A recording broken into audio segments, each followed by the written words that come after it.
Hi friends, நேற்று நம்ம blood transfusion பற்றி பார்த்துருக்கோம். இன்றைக்கி பிளட் ட்ரான்ஸ்ஃபியூஷன் பண்ணும்போது என்னென்ன ரியாக்ஷன்ஸ் வரும், அதுக்கு எப்படி மேனேஜ்மெண்ட் கொடுக்கலாம் அப்படின்னு சொல்லிட்டு பார்க்கலாம். ஃபஸ்ட்டு ஒன்று அனாஃபைலாக்டிக் ரியாக்ஷன்.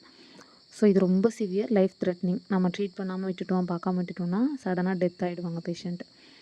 ஸோ இது எப்போ ஸ்டார்ட் ஆகும் அப்படின்னு பார்த்தோம்னா, பிளட் ட்ரான்ஸ்ஃபியூஷன் ஸ்டார்ட் பண்ணி வித்தின் மினிட்ஸு, ஹவர்ஸ்லாம் கிடையாது, ஜஸ்ட்டு ஒரு கொஞ்சம் நிமிஷத்துலேயே ஸ்டார்ட் ஆகிடும். இது எதனால் வருது அப்படின்னு பார்த்தோன்னா, எல்லாருக்கும் வர்றதில்ல. டெஃபிஷியண்ட்டாக இருக்க பர்சன்ஸ்க்கு மட்டும்தான் வந்துட்டு அதோட ஆன்டிபாடிஸ் எல்லாம் சேர்ந்து ரியாக்ஷன் கொடுக்கும். என்னென்னலாம் வரும் அப்படின்னு பார்த்தோம்னா, ஆன்ஜியோடிமா எங்கே பார்த்தாலும் ஸ்வெல்லிங் ஆகிடும், ஹைப்போடென்ஷன் வரும், ரெஸ்பிரேட்டரி டிஸ்ட்ரெஸில் போயிடுவாங்க. ஸோ மூச்சே விட முடியாது, வீசிங் வந்துடும்.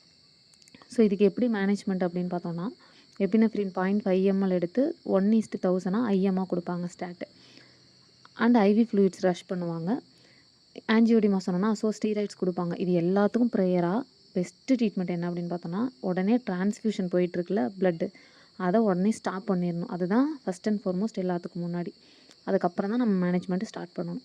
ஸோ செகண்ட் ஒன்றுன்னு பார்த்தோன்னா, அலர்ஜிக் ரியாக்ஷன். அலர்ஜி உங்களுக்கே தெரியும், நார்மலாக ஏதாவது தொட்டால் சம்திங் ஒத்துக்கலாம் அலர்ஜி வரும்ல. இது உடனே வராது, கொஞ்சம் மணி நேரம், 1 மணி நேரத்துக்குள்ளே அந்த அலர்ஜிக் ரியாக்ஷன் நமக்கு தெரிய ஆரம்பிக்கும். எதனால் வருது அப்படின்னு பார்த்தோன்னா, உள்ளே இருக்கிற மாஸ்ட் செல்லில் ஆக்டிவேட் ஆகிடும், அதுலேருந்து ஹிஸ்டமின் ரிலீஸ் ஆகிறதுனால இந்த அலர்ஜி வரும்.